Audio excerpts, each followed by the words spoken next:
Go home. Go home. Give out. Okay, bye bye. Give out. Go.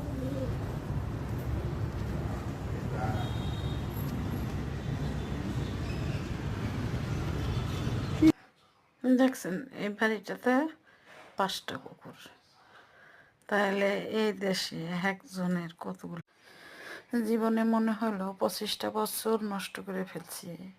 25 বছর পর মনে হলো যে কিছু একটা করি, কিন্তু কিছু একটা করতে গিয়ে দেখা গেল 25 বছরে যা হয়েছে এই জবানে এসে সেটাই হচ্ছে। লাভ কি? কিছুর পিছে দৌড়ে এলে কিছুই আসে না, এটাই বাস্তব। চুপচাপ থাকতে হবে, চিন্তা ভাবনা করে কাজ করতে হবে।